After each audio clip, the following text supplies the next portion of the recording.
remember at one point in time I was short on my rent. I needed $500. I reached out to a few people. Nobody had any money to lend me. But I remember asking one particular person, they said to me, they didn't have it as well and they were short on their rent. I said to them, if I should get any money from anyone to borrow, I would try to borrow a little extra so I can lend you. That don't make sense, but it's just me that, you know what I mean? Genuine like that. So, closer to the due date, the person linked me and asked me if I recover anything. I said, no, I didn't get anything to borrow. So they said to me, okay, just keep them updated, keep them posted. I think I was 1 day away from the due date for the rent now. And the person texted me and said, yo, link me back ASAP, please. In my head, I'm like, yo, should I reach out to this person? Because this person can't even help me right now, bro. Okay. So I reach out back to the person. The person said, hey, did you make renters yet? I said, no, I'm still trying to figure it out. They said, don't worry about it. I can help you out. I was like, what? They said, yeah, I can help you out, but you have to give me back the money in XYZ time. I said, sure. ASAP. As I get it back, I'll let you have it, right? Don't worry. I got the money. I got it sorted out, right? Bro, was one of the happiest feeling. Through all of that, I was just being optimistic. I was like, yo, God is going to help me, you know, figure it out. You have to trust your intuition, and sometimes you have to just believe in a people, or you have to just be genuine. Don't try to be emotional about everything, because you never know who can help you in a life, yeah? That's how life works. Today for you, tomorrow for me. No one is above, no one is below. You see it? Tycoon, you're outside. Today makes 11 years since the date that I got deported from the UK and sent back to Jamaica. 11 years is a long time. I'm fully grateful for the experiences that I had along the way. But today is like the first time I'm sat here and I'm saying to myself, like, rah, I got deported at 19 years old and I got back to the UK at like 25. Those are like very important, pivotal years. Not just for a man, but just for any human being in their development. Do you know what I mean? Like, and yeah, it just made me a bit emotional because I finally realized the time that I was robbed, if that makes sense. I'm back in the UK now. I got back in the UK after 5 years. When I got deported, and it was mad. I remember people on Twitter just making bare jokes, laughing at me and all of that type of shit. Yo, all I know where they laugh. All I know where they laugh. Yeah. So no matter, I'll make it through the other side, pussy. See it there? Give God thanks and give God the glory. You understand? Enough of them are embarrassed. Enough of them can't look me in my eyes because they were making jokes about me privately. You understand? 11 years later, I'm still standing firm and I beg no one for nothing. This shit either makes you or break you, innit? Made me still not envy nobody. Still grateful for my situation regardless of what I went through. Yeah, love and love to everybody that's supported me along the journey. Right now I'm at home and I'm reflecting on 11 years. I'm about to go and make food for my kids. Did you get it? Like 2 brand new singles out right now. We got hella projects dropping this year. We got some special announcements coming. Like, honestly, man, it don't matter what it's looking like for you. As long as you tell yourself, say you're not lose, brethren, you overs. Big up everybody that supported me along the way. Here's to 11 more years and beyond. Love. Me never know, say I saw life rough. Sit down in a foreign and work, it make me feel like a cruff. Never know, say I saw life hard. More time me feel like if pack up and go back a me yard. Me never know, say I saw life rough. Sit down in a foreign and work, it make me feel like a cruff. Never know, say I saw life hard. More time me feel if pack up and go back. My friend come check me, him dep and braffing. Tell him say right now, me no in and out talking. Man hold him belly and him start the laughing. While him laughing, the trigger off me coughing. Because they hungry and mash up me system. Me never know, say I saw life rough. Sit down in a foreign and work, it make me feel like a cup. But no, say I saw life hard. More time me feel like if pack up and go back. Jump on me cycle, start the job hunting. Never get no job, so me start cause counting. A man say, why you don't link bunting? Maybe him can help you with something. Call him. And him say, that's a done thing. In the next song, me will tell you something. Me never know, say I saw life rough. Sit down in a foreign world. Many Jamaicans Jamaicans pack suitcases with hope, leaving behind the comforts of Jamaica in search of better. But what many think is a walk in the park is actually a manhunt by bills. It's not easy over here, isn't it? It's not easy. It's very tough over here. Yeah, we have to do 2 and 3 jobs. Both were born in Jamaica. They now call New York home. Omar Brown left 3 years ago and worked 6 days a week at a restaurant, a sure source of income. But even with that surety, you know, we're foreign on a bed of roads. No, we're on the street, no gold in the line, no money in the line in the street, no at all where we go to the street. Colleen Nicholas works at a hotel in New York. Her shift starts as early as 5 a.m. But with cost of living tugging at her pockets. And all I work for is to pay rent and bills. It's not easy. And it's only like 7 hours we work, and it's not a lot of money. It's just a small amount of money. We don't even get maybe $400 or $500 a week. And that's all I have to pay my rent. My rent is over $2,000. Jamaicans, let me just say this. I may say it in all of my video them, and I will keep stress on it. When you come to America, and you do jobs like these, they look at hotel them, they look at Burger King, they look at McDonald's, they look at Popeyes, they look at restaurant them. They are not high-paid jobs. The job they're not created for you and me. And that is the reason why we not make it, because before we even left Jamaica, we not try to figure out the state, the income in the state, if you pay city tax or state tax, how much the average American make, what kind of skills you have to make the amount of money it need to make to be in that state there. You don't think about none of that. The only thing we think about, if we pack bag and come here and say, oh, we are foreign. And we can send back some pictures and maybe pack one barrel. Uno run come in on one wall because uno come here with no plan. Brother, there is no way you're going to work in a restaurant and make it. No way. Sister, there is no way you're going to work in a hotel and make it. Especially if you try to have kids. Uno think no man, me say I want to stop and just think about what I wanna do and what I wanna say. I wanna look stupid. When you did there at Jamaica, when you're working on somebody's back or somebody's restaurant, you didn't make money, man, youth. When you did at Jamaica and you're working at somebody's hotel, you didn't make money. Then how you come and say you think you're gonna make money? So what uno should have do? If you come here without a plan, you know pick up the little job them, the little 15, the little $9, the little $20, the little $10 job them, until you figure out how to move to the next tax bracket, until you figure out how to move to the next tax bracket, and then you suddenly find out, say, the same America where you used to say tough, suddenly it's not tough again. We're not coming with no skills, we're not coming with no high-paid skills, we're not coming with no plan, and as a result of that, we start fall behind, we start point finger, we start complaining. Who go down a yard and not tell them this? Me I say this with love. You know, so me not have no Jamaican friends. Me not have no Jamaican friends. If you see me with a Jamaican, I lay down with them. You know why? Me come to realize, say, we want people, they make them choices, and them not achieve nothing because they decide to do the opposite. And you come here, and you struggle through your thing. And you build a life, and you start to move in a motion, and things start go for you. Your own people, them, we bad mind you for the choices where you make, where they refuse to make.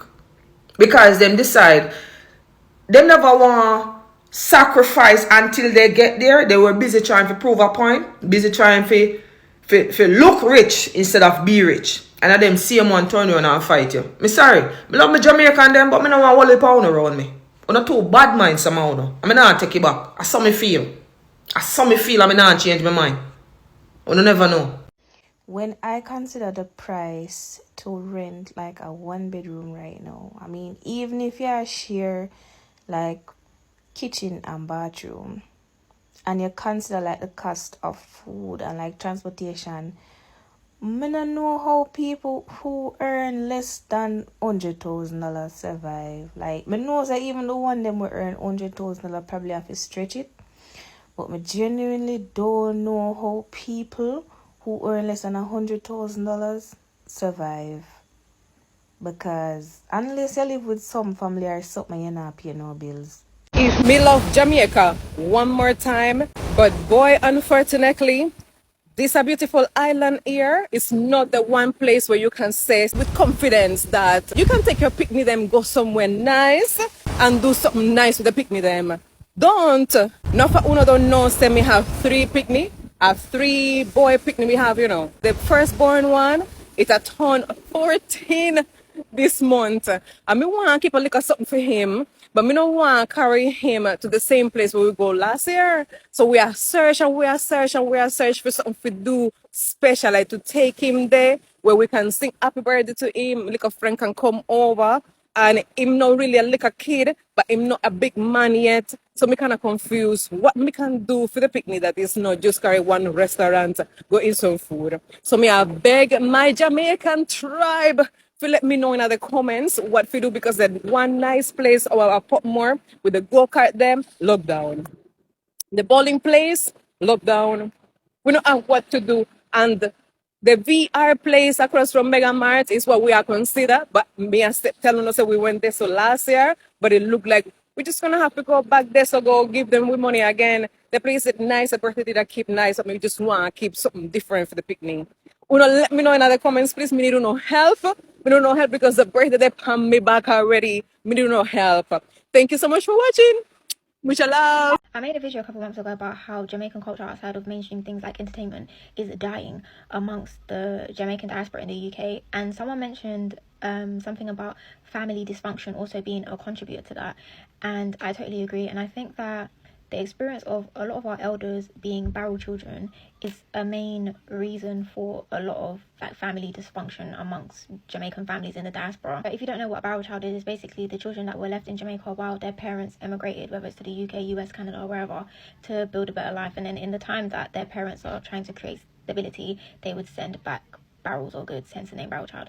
And during this time, their children were usually brought up by their grandparents or other family members. And if you actually speak to people that went through that, a lot of people like amongst my parents' generation were barrel children, and a lot of people have some kind of like childhood trauma from that experience, because number one, you grew up without your parents. Some people were not treated well by the family members that looked after them in Jamaica. Some people's parents, when they emigrated, they had other children. So when the children that were left in Jamaica are now reunited with their family, you could be all 13 years old. This is the first time you're meeting your parents, first time you're meeting your siblings, and you have to adjust to living in a foreign country. And that can be very traumatic. And a lot of people have unresolved feelings of like abandonment, resentment, not only to their parents, but also to their siblings. And that kind of contributes to the dysfunction within some people's families. Also, if you've seen the film Hard Truths, it's about a British Caribbean woman, and she's suffering from like chronic depression, but it manifests in like proper rage, anger, and delusions. And a lot of older Caribbean people have undiagnosed mental health issues, and a lot of it does stem from childhood trauma. Even in that film, a lot of the issues that she had was rooted in childhood trauma. And let's be real, mental health in our community is not taken seriously. If you're exhibiting some behaviors like that woman in the film, people are just going to label you as mad and go about their day. And I feel like a lot of older Caribbean people, like some of them come across as just like miserable or angry all the time. Those undiagnosed mental health issues or just the unresolved trauma and feelings negatively affect our family dynamics and relationships, and that breakdown in family structure is a contributing reason as to why authentic Jamaican culture and traditions are no longer being passed down, aside from obviously assimilation. Also, aside from that, I find that a lot of our elders are actually the glue to our families, and once they start to pass away, family members no longer speak to each other, which is also a contributing reason for the family breakdowns and dysfunction in our community. Hey guys, let me introduce myself. My name is Tanasha. Some people call me Tanan. I was born and raised in St. Catherine. I was born from my mother, and enough people consider of being a whore. My father was a murderer. Before he died, he raped a policewoman in 1987 on Dyke Road, he and his 3 friends. However, my mother was there on the scene where police escorted her from that house and beat her. She spent at least 2 years in prison. At that time, I was all over the place. As current to society, because my mother, they say, was a whore and my father a murderer. So looking at it, you can see the type of child I was. Growing up in my community, I was also a scorn to society. However, I did not know that because I was not told. I was only cursed by many but could not understand. When I say I was not told, my mother did not tell me who my father was. However, here's down the line, my uncle came from prison. When he came, I was so happy because I heard that he was a replica of my father, which was a murderer.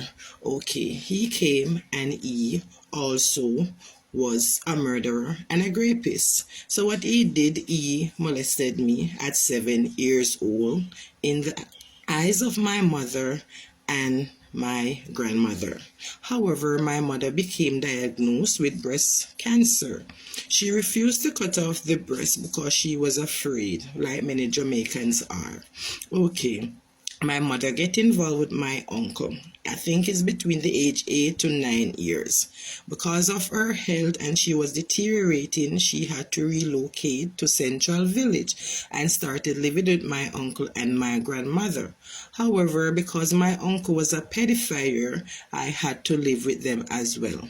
Nights and nights I see when my uncle go on the bed with my mother and sometimes he come on the ground to me. I lived like this for years with no help from my community, nor siblings, nor nobody. But I do remember I always tell God, oh mighty God, I want to grow old. Anyway, I take up old age before time. At the age of 14, I started getting involved with guys that's older than me, guys that could protected me from the beast that I was running from. However, by doing this, things only got worse because these guys started to unalive people from my community, so now I becomes a target. I remember I had to run away on a specific time, and when I run away, the house that we were supposed to go was teared down by corn. Yes, corn. Flat to the ground, so I didn't die that night. However, I'm going to go further in the story. Okay, my mother died at 18. And she tried really hard because I can tell I was in and out of school. She tried, but I was just rebellious. I understand rebellious because this is a trauma that is left with children like myself, and now I am an adult still suffering the trauma. I come in here and I talk like an happy and yes and yes and yes, but sometimes my mind is not in the right place. Sorry for the English, I'm not good at it. Okay. So now my mother, okay, she passed off, and before she passed off, she sent me to a place in Antigua. Because I know Antigua, I got the opportunity a year later to go. Yes, not to went, to go. So when I go there, the lady said, oh, there's no other work here than to go on the stage to become a go-go. So I said no. So I ran away from that place, went to a friend of mine. Okay, when I went there, hunger was my best friend. I had to dress up sometime, go on the road, ask for silver, buy a roti, cut that roti in two. I would take the roti, half of it in the morning and the next half in the evening, and that was my lunch.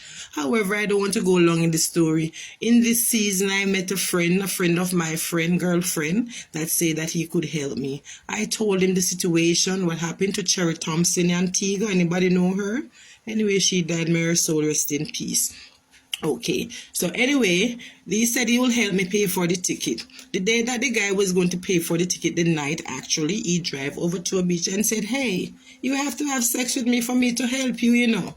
So I said, oh, wow, is this how the world is? Why not? I need the help, don't it? Well, I do what I had to do, and when he reached Cherry, I said, Cherry, I'm not going with that guy. If it is destiny, if it is destiny, a destiny, yes, it. I don't know already know. If it is destiny for me to become a prostitute, why not? So that's what I have become.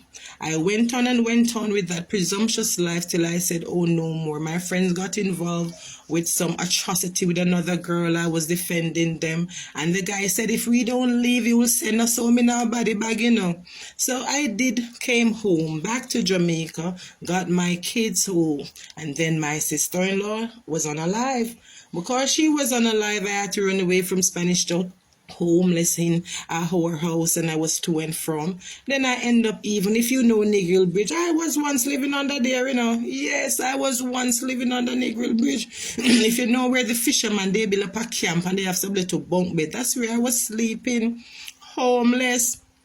Mad in my mind, didn't know myself, but oh, because the grace of God, I am still here. I am going on in life. Now I know life and it becomes a change. Anyway, did I forgot to tell you that I did get married? Yes, I got married to a guy. He was the buyer and I was the seller. Yes, I got married and I said, oh, this must be a gift from God. But I built a house with that guy too, night and day, in the streets in the night. But I see myself, I have to leave that house. I got twins. What a blessing. Yes. The last kids I could have. Did I tell you that I have 3 C-section? I have 4 beautiful kids. One is 17, one is 15, and my twins, they are 2. So I have 2 boys and 2 girls. Just how blessed I am. And then look at it. 3 C-section, So the last set of kids I got was a boy and a girl, which is twins. So there's blessing in my story. There is blessing in my story. So this is just a little introduction of myself. Anyway, the journey is still continuing because after all is said and done, I went and lived into Montego Bay. And I was living at a place, Belmont, and the people, them escort me out of the community, And I had to live at another place. Then I came here at Brucefield. But it's too long, But you don't know I'm going to have 10 minutes and I want to make perfect use of that 10 minutes, guys. So I came into St. and I started to behave like the animals, planting corns and having the goats and all these things. I came and I fit into this nice environment only to see they poison my goats. They even grape my goat. I didn't know that goat can get grape. I have heard, but my eyes have seen. Yes, my goat was on the 6-month-old when they did that atrocity to my goat. Yes, and all is said and done, they even poison some, feeding my goats and unaliving them. Yes, they even thief my goat that was in rope. I have 3 goats that was in rope and then thief my goat. Yes, and it's only God, sir, to judge. That cannot tell me that it wasn't the man that I was sleeping with steal those goats, Did I tell you about the one when I was doing the pepper farm that came and pepper my panties? For no reason. How can one be hated so much in this world? Well, I just come to tell you this is a short span of my story, and this is just a jit and a jot of me. So not everybody and not everybody is going through the same. Not everybody's journey is going through the same. So when you see Tanasha, Teresa, that's my name. Go figure out the last name. Tantan. When you see me, just let me pass. Because you see my journey, it has just begun, because that is just a tip of the iceberg. I had to be like Nehemiah to fight to get home, Yes, I had to be like Nehemiah. I had to be a David. Yes. So when people come and they talk, oh, why are you not doing this? Why are you not doing that? I am serving with long suffering. Can you suffer? Can you bear the suffering? Anyway, have a good day. Story will be continued and how the suffering goes of Tanasha Teresa. Mwah, mwah. Stop! We need a girl! We need principal! We not see no MP! We not see no government people up here helicopter fly around! As a single mother! We need money! We not try! Fresh drop. Assistant! Out there! Oh God, man! Look at me, please! You look at me, youth! Them can't eat and drink! We need the assistance! Oh God! We need the help! My broke, I'm out of money! We need the help! We need the assistance, man! Oh God, nobody to cover on us, sir! Nobody to cover on us, so go look for the house. I'm not telling you, say everybody else blow down for me, no blow down. Look funny. Look funny. My name is Yeah, I must say this, man, to all the Jamaicans that's living in Canada right now. How are you guys doing? How are you guys surviving this place? If you don't notice nothing, like your bills the same, the groceries the same, the mortgage is the same, the house price is the same, you love the weather, then this video is not for you. Just scroll past. But for the other Jamaicans, I'm gonna say this, man, how are you guys doing? Because this place is very draining, very depressing, very mindful. So every day I wake up, I'm like, I don't think I can do 2 more years in this country. I don't think I can do 2 more years here. Like, this place is very draining. And with the immigration, it just make it 20 times worse. 20 times worse. So I'm thinking every day, man, where am I going? When am I going? Is it gone? Is it Jamaica? Tell me in the comment if I'm going crazy, but this place is draining. She says some of us are living sacrifices and don't even know it. And these are based on gifts that we were given. Wagwan, guys. A lot of persons don't know this and I want to share. Right? A lot of people are living sacrifices and they don't know. What do I mean by living sacrifices, right? Your destiny can be sacrificed for somebody else's gain. And you're still alive suffering and you don't even know that you are a sacrifice. So these are one of the things that you must put on your prayer list, a prayer point to pray against, right? And how this can happen. Most persons think that you have to dead to be sacrificed. Or when they sacrifice you, they no. You can be a living sacrifice. For instance, if your whole family member, right, they sacrifice you in the family and you are get dirt poor, you're dirt poor, you suffer, you struggle. And as you suffer, struggle and go down, the lower you get, the higher them become. The persons who sacrifice you, the lower you get, the higher they become. And how people tend to do this, so how this tend to happen, they give you gifts, right? Your family member give you clothes, them give you shoes, them give you sheet, them give you comforter. And because you love, you licky and love things that you not think negative also, you take it. But it's meant to bring you down. Even if you're married and you're just married, right? And they come at your wedding and they give a gift for your wedding. Certain gift can be cursed, can be used and prepared. So it bring down your marriage and bring you down, just break up you. Like all of the sorrows and heartache them was chanted, curses and spells was spoken over that gift for them give. Then take care of your shine and give. When they give, all hell broke loose, right? So now every gift good for take. And I have heard a live testimony of somebody who was sacrificed by him at the first son of the house, right? And they sacrificed his destiny, in family sacrificing, parents, matter of fact, sacrificing destiny. So he kept on going down, and the poorer him gets, the more poorer he gets, the more suffer in a life, the more business he start gets failed.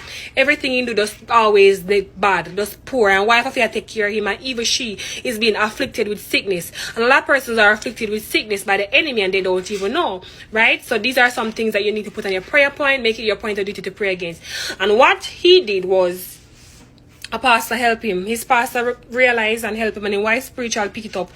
And how they got sacrificed him, them give him gift, them bless him with money, and they gave him a bed sheet that he spread on the bed that he's sleeping with his wife, right? And that bed sheet, they get it at a mortuary, right? They use it to wrap up dead body, and then them use it and put spells and rituals over it and give it to him. So the more him sleep on it, the more devastation, and more poverty, and more stagnancy, and more sickness, and more bad news, and more negativity start take him. The more him sleep on the sheet, and the wife realize and take the sheet and burn the sheet. Lego the stress.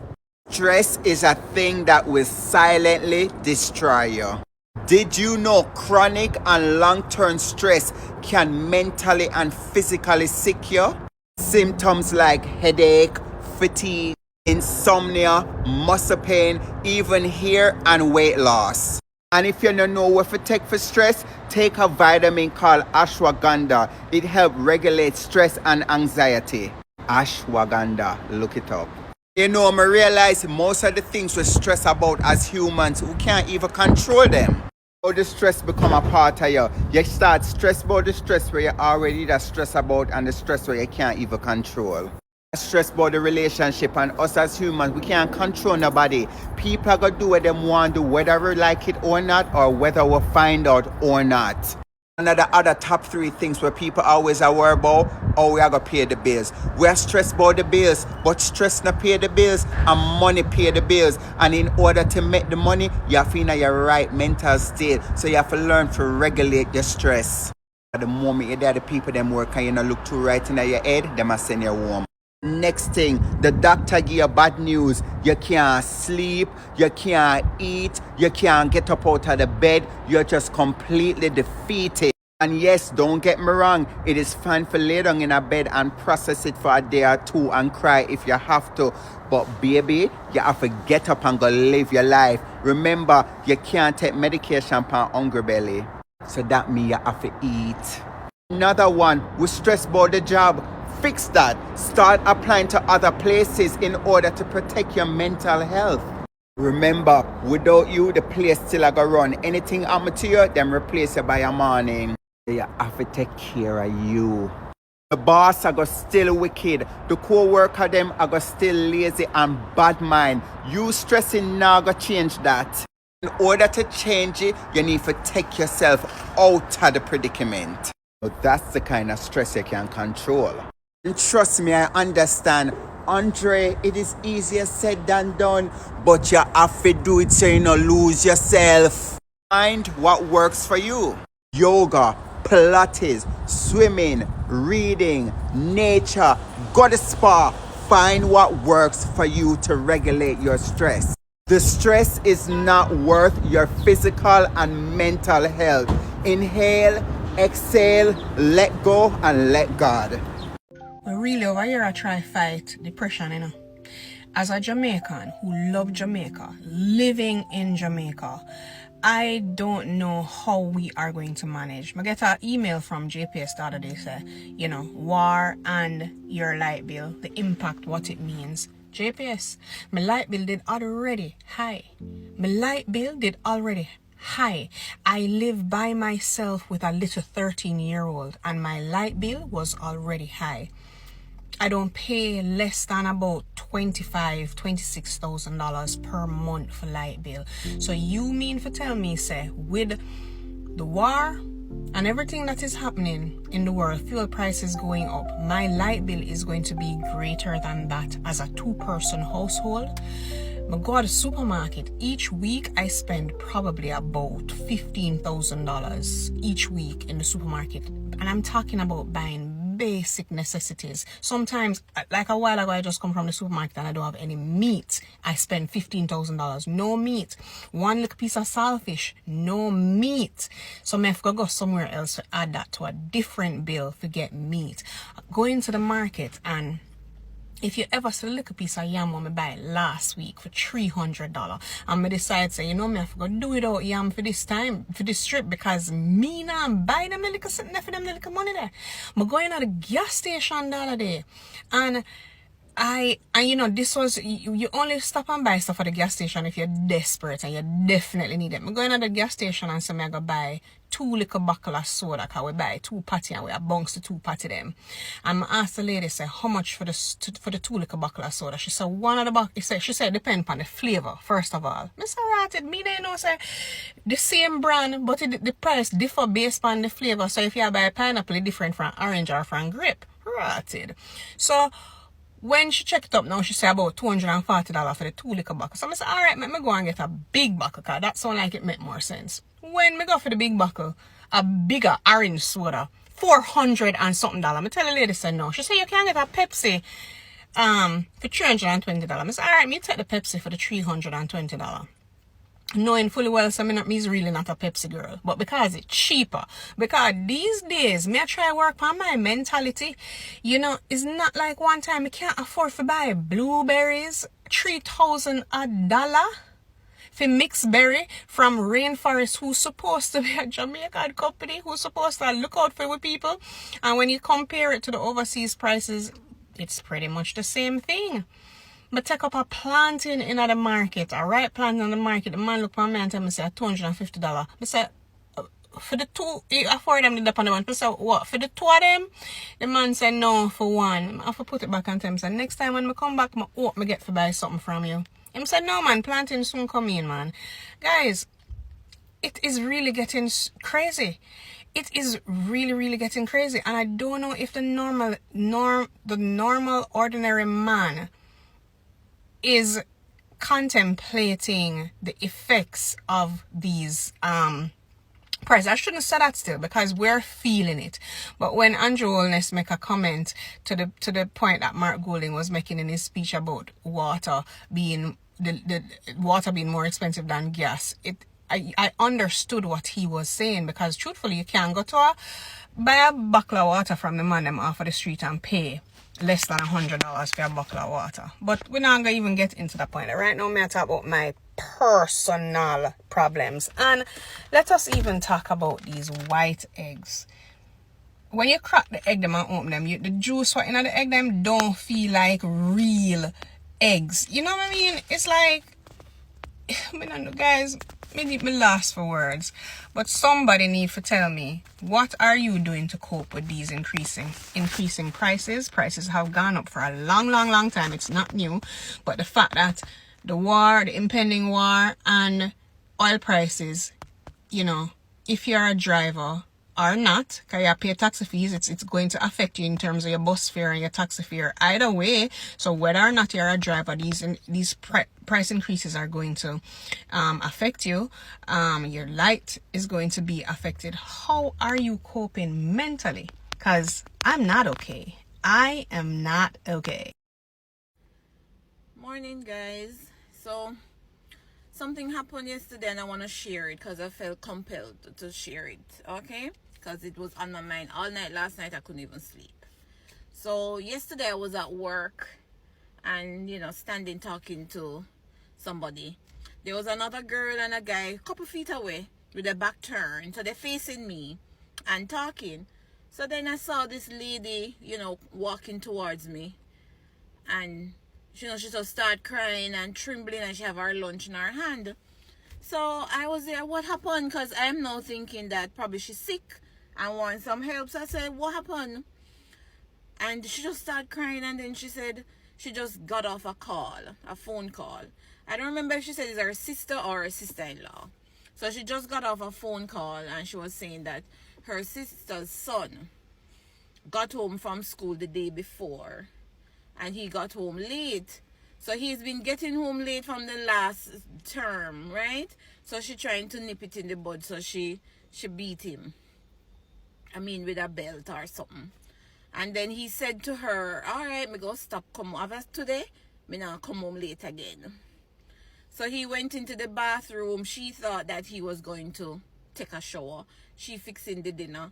So, you know, it took a little while and then she went to the bathroom, knocking, calling his name, no answer. She tried to open the door, she can't open the door. So she there knocking down the door and calling his name, now get no response. So she went for a family, you know, and the family came and braced down the door. And when they braced down the door, he's 13 years old. I try not to cry. He's 13 years old in 8th grade. He took his own 3 points, guys, if you know what that means. And she just crying and the lady crying and said she can't believe. And then now the mother is blaming herself, you know, that her child because of her. But I'm going to share a real story, my personal story. Usually on this app, I don't. A lot of people on this app thinking that they know me because of the things I say or so, but this is a personal story and it's related to this story, guys. And that is why I'm sharing it, because I think that it can help somebody else. As single parents in a house with boys, especially when they go in high school, grade 3, 13, going into puberty. I mean, the punishment that we usually give back in the days, it look like we can't give that kind of punishment now. Because these kids nowadays, they're so weak, they're so fragile. And 8th grade is a grade for boys. I don't know about girls, it might be the same. But boys in 8th grade is when they're just going into puberty and they're trying to fit in. They're trying to fit in with others, they're trying to relate to others. And if you are not there that time to help them, guide them down the right road, there's no way of them coming back, right? So my personal story, about 9-10 years ago, my son was the same age in the same grade at Cornwall. And I remember the first term, I mean in 7th grade, leaving from a prep school, he was on honor roll doing his work. I wouldn't have to tell him do your work. But in 8th grade now, he realized him not have to study, not have to work hard, because everybody just get by. So when I got his first term report, it was really, really bad. And I was like, what is this? It's like him decided to just give up and just go through. And he was going through a lot of little things up that school. But I'm saying this, that I decided to punish him in a way where I said, okay, I'm going to take your phone for next term. This was this January term now. I said, I'm going to take your phone. I'm going to take away the PlayStation. You're not going to have no game. You have to get back your grades up before you get these things. This was the weekend. The Monday he went to school and I reached home from work. Can't see him come home. 5 o'clock, 6 o'clock, 7 o'clock. It was like 7:30 when he reached home. And I was like, where were you? And he was, well, if I didn't have my phone, I could have called her. You could have get through to me to know. I said, what? So I know, drape him up and say, who you talking to? Because, voice just a change or whatever. And I realized the attitude and I took up a broomstick, you see? And I did give it to him. And I remember, him calling, Father, you have to come for me because mommy going to hurt me out here. Father, run, come. Me say, okay, take him. So, him not want to stay with me at that time. And I said, all right, go on. So, I'm pack up in things and want to take up in phone and PlayStation. I said, no. You leave them. And you don't bring nothing else out of this house other than your clothes to school, your books for school, your shoes for school, and your bag. Everything else leave. And guys, that was the most challenging time of my life as a mother, because he was with his father for about a month. And I know he couldn't manage. His father called me after a week. You have to take him back, because he's not eating all this. My mother-in-law at the time called, oh, you have to do this to your one pitney for my mother in my ears. So, but something in me compelled that I have to teach him a lesson. And then I said to him, not until you realize what you do. Tell me what you do or how you go fix it, and apologize before you can come back home. And it was a little over a month, and him called me and him, apologized, and he said, Mommy, I'm not going to do it again. I'm really going to make you proud. And I said, it's not a matter about making me proud. You have to decide where you want to go and what you want out of life. And now is it opportunity for you to decide. Because if they don't decide at that age, guys, it's done. And I remember that incident changed him, mold him into who he is today. Coming and lie you. Anyway at all in there, the other day he was sick and not on away, and he called me, Mommy, I really feel sick. You think I should go to work? He don't miss work. He not late for work. He never leave up at that place smoking. He's not a drinker. No, granted that he love to drink, but overdo it. I've never had to leave home go pick him up because he's drunk. You understand what I'm saying? But I'm just saying it that I realized last night when I went home and hear the news where this little boy, and I realized I same story. I cried. I was crying. And I'm saying that look at my punishment versus her punishment, and her result from her son versus my result from my son. Guys, we have to know the kind of punishment we're giving our children, the kind of love, because it's important at that age. Grade 8, 13 for boys, it's crucial. And if you help them decide their path that time, it can make them or break them. So guys, I seen comments where people, what a woman wicked, what makes you have to beat him for that? Ray. I don't know the lady from Adams, but the time when I saw her crying, and then to go home and hear the story on the news, I was like, oh my God. So don't chastise the lady to say the punishment. She know what she was going through. It's just that it's so unfortunate that her result had to lead to this. But I know of a whole heap of parents out there. I know a friend of mine last year too. Her son was almost the same age too, in grade 8, up that same Cornwall, and struggling. You understand what I'm saying? So, as parents, whether you have 2 parents in the house, 1, these children, we have to study them, know how we can help them, how we can reach to them, guys, because it's not easy out there. And I tell you, a lot of times at that moment they're deciding which kind of friend to keep, if they want to smoke, if they want this. So you have to be there. The punishment we usually get, or we usually get our children at our age here now, cannot be the same for these kids. They are so fragile. So keep praying over your kids. Know the kind of punishment to give them. And if you can help a friend or a neighbor to help counsel them or to share your story and see if it can help somebody. Because it's not easy out there these days to raise a child. It is not. So please pray for people. Be with them. Guide them. Help them. Back in the days, the community raised a child. You know, you one parent in the house doing the best they can. But it's not easy on one person. It's not.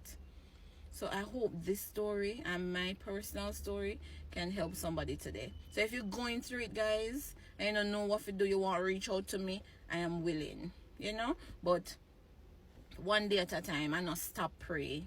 Don't stop praying. It's not easy. And my heart goes out to that family and that mother. I know it's not going to be easy for the rest of your life. But I'll just keep in my prayers and have a great weekend, guys. Be safe out there and keep praying over our children. All right? Bye. Good morning. Mr. Cities, calling all my Jamaicans and foreigners. Listen to me. It's not easier foreign. Member needs tell you this, yeah? It's not easy. You see, if you're in Jamaica with the beautiful sunshine and river and natural fruits and all these things, you wanna stay there and try and make something on yourself. Yes, come here and visit. Me not stop nobody from come out foreign, but listen to me, it's not this cold place. You see, if you're not work, dog near me a supper. Nobody not there to help you. Listen to me. And even with job, when we have a job, you see, when you work, you go straight back on bills. You understand me? So you see, when you no call and we can't send a little thing, it's not that we don't want to send it. We have bills to pay. Them have bills from council tax to rental, light to gas to water. Me say we can't stop with the bills them. And on top of them tax up and tax on the paycheck. Listen to me.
Me say, when me did bumbo clad, left Jamaica and I come up here, you know.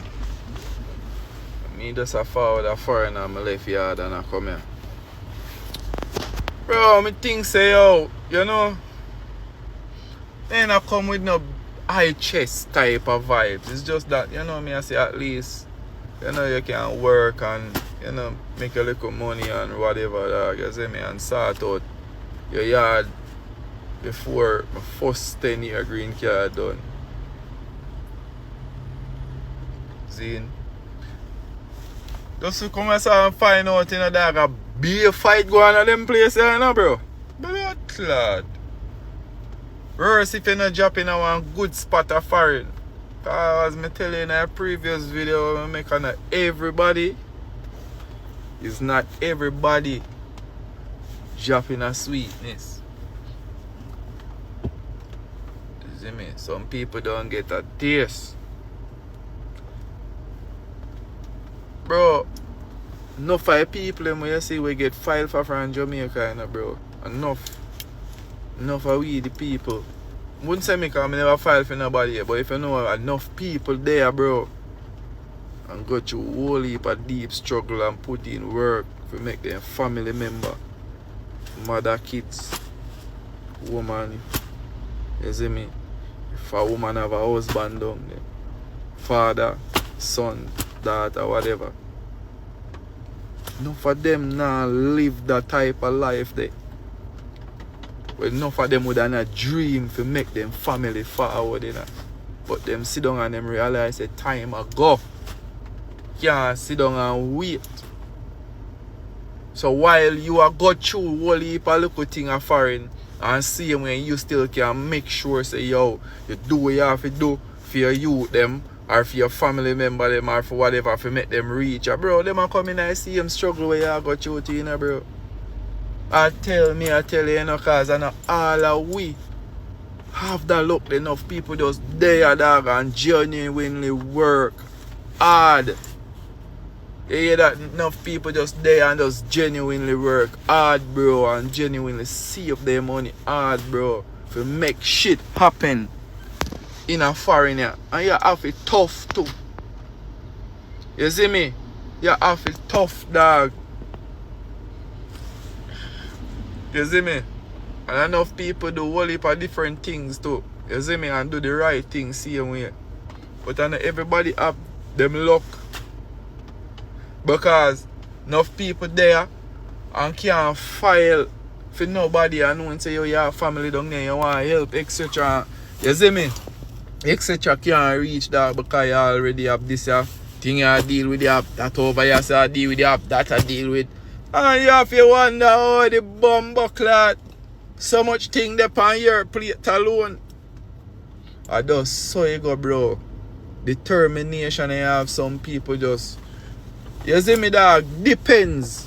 If you're there by yourself, single, where you know, say, alright, you have to make yourself. Because, dog, it's based on where you go through a foreign, bro. It's based on how you go through and where you go through, bro. Because you have enough people, woman help them come here, man help woman come here, bro, and then go through shit and it take them years.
Cost of living has been so crazy lately, and it has been so hard to survive, yo. Like legit, especially when you're doing things by yourself and you have no support from anyone else. Most of the times I always think about those people who have kids that do everything by themselves. Like I can't imagine having kids right now and having to provide for them, because that would be crazy.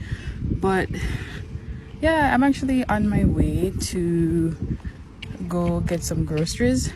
I have like $6,000, so I'm gonna see what I can get for that. Just to add as well, this $6,000 does not include like market stuff, because I already went to the market. I spent around like the exact amount, so technically for groceries it would be around like 12k, and this should serve me for like 2 weeks. I'm in the town right now. I'm gonna pay a bill. Because she for lunch, nobody can do no work. So apparently the person that actually do the cashing for the Bill Express is on lunch, and I'm not waiting, and it's not even the only location, but based on where I'm at right now, it would be more ideal to go to this one. So I'm just gonna wait till Monday to do that. Okay, so I'm at the market side right now. I'm gonna get some chicken at the chicken shop or butcher stall, whatever you call it. So that should be like £5 of chicken. Here.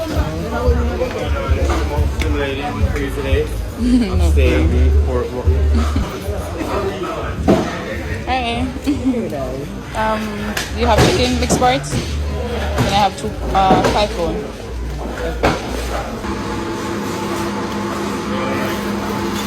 £5? You put most of the breast, right? Yeah, that I always ask. Yeah.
Hi guys, I hope you're having a wonderful and beautiful Sunday.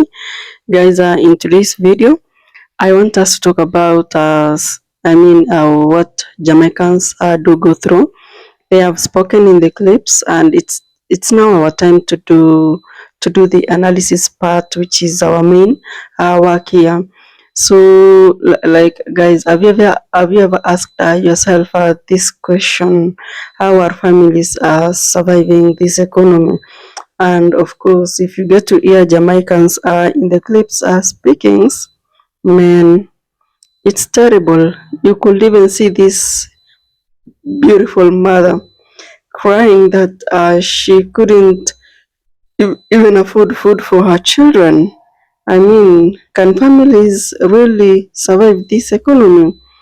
That's a very big question that needs to be asked and answered now, not tomorrow, not next year, but this time. So, across the entire island, that is from Montego Bay to Kingston, from markets to bus stops, from institutions to the streets, Jamaicans are speaking loudly, and what they are actually talking about is that, you know what, guys, this is hard to ignore. You cannot ignore this because this is not just a struggle, this is pressure, this is mental toll, this is daily pressure, this is real pressure.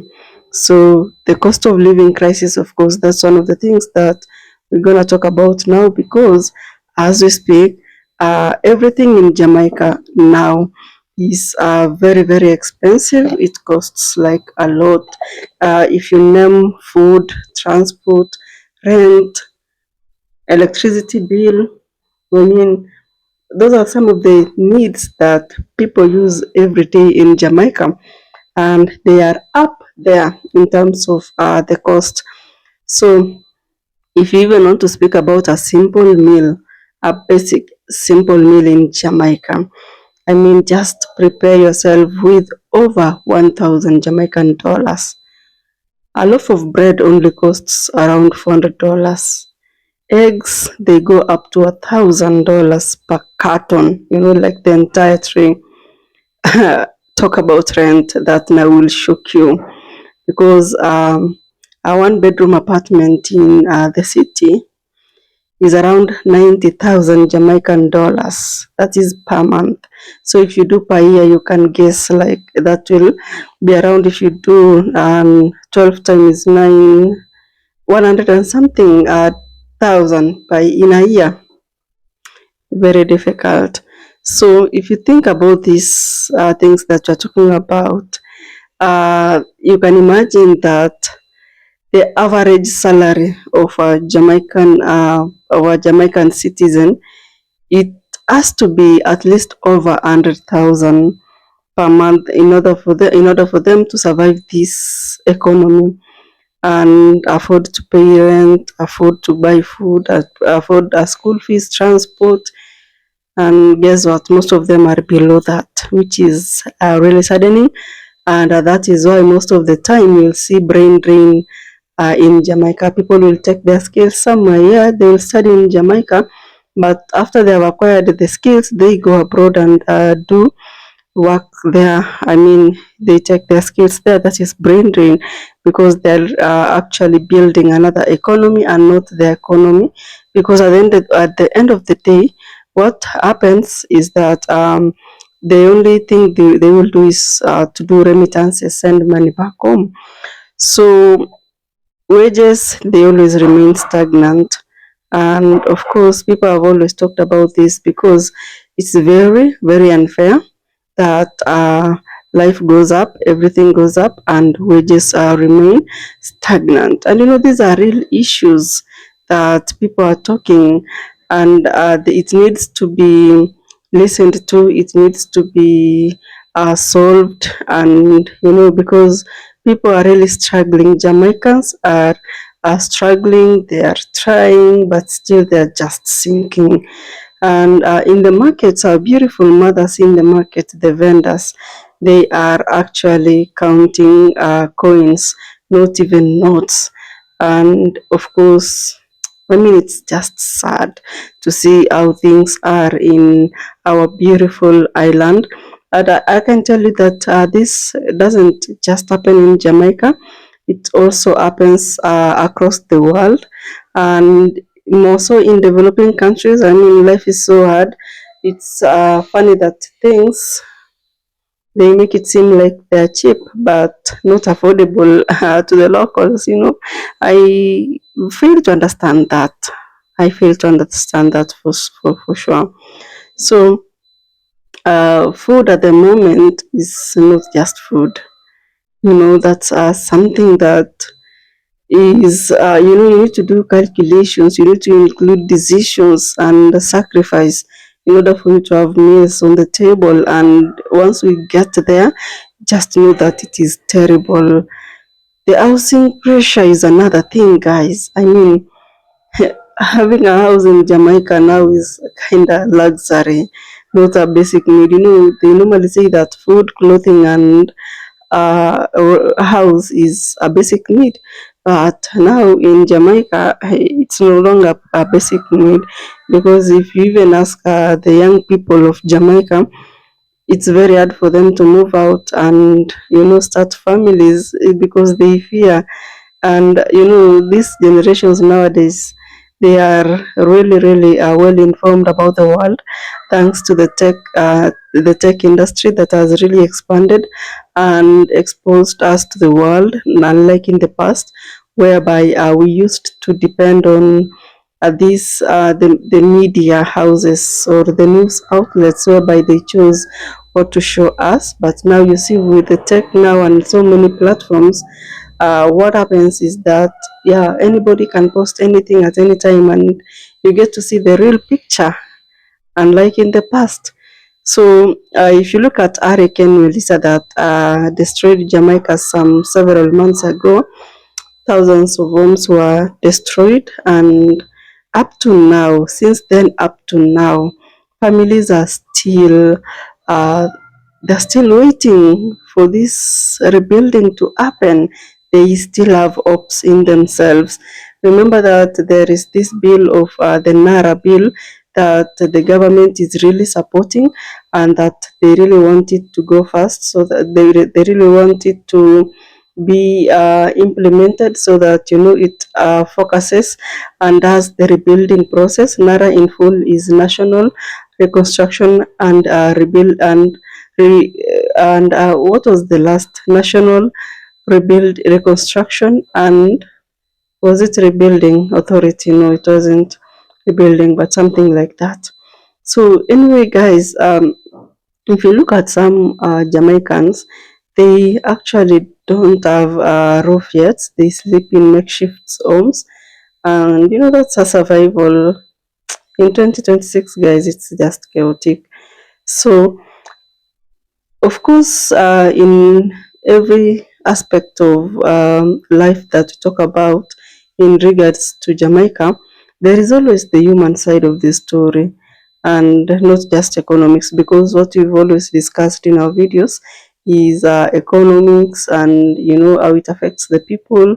And if you look at this case in terms of human side of the story, you can see that people are emotional, are stressed, depressed, and the children are just watching their parents becoming stressed and depressed. And of course, they understand more than we think. By the way, these children, they may seem very tiny and small, but they understand what's happening, and you can actually see it, you can feel it in their silence. You will know that they understand what's happening. So if people don't get to afford food, so that at least they have the hopes that these children get to have food, and then they don't afford it, or it's not enough, that they understand that this is just survival, it's not living anymore. And of course, I don't know, if you are asked if families can survive this, what will you say? Will you be like yeah or no? Kindly comment down below. Let me know what you think about everything that we discussed. I really appreciate, because guys, right now it feels like survival in Jamaica is getting harder and harder, and not easy at all. People have already noticed it, children have already noticed it, and of course, Jamaicans are asking questions about the leaders of Jamaica. They are asking questions about the policies that are there to run their country. They're asking about priorities, like what is the government prioritizing. They are watching, and they want to see what the government will do about all these things. So, my good people, you if you actually see those that are in the streets, the vendors, those that do sales items, and shop owners, most of them feel tired. They feel like this life has become too expensive and they can no longer manage it. Remember, most of these businesses, they're run by loans from the Bank of Jamaica, and it's becoming hard for them. And this is not politics. We are not speaking of politics here. We are actually talking about real pressure and real frustrations that are facing the people of Jamaica. So, guys, thank you so much. If you watched the clip up to this point, I do appreciate your presence. I'll see you in the next video.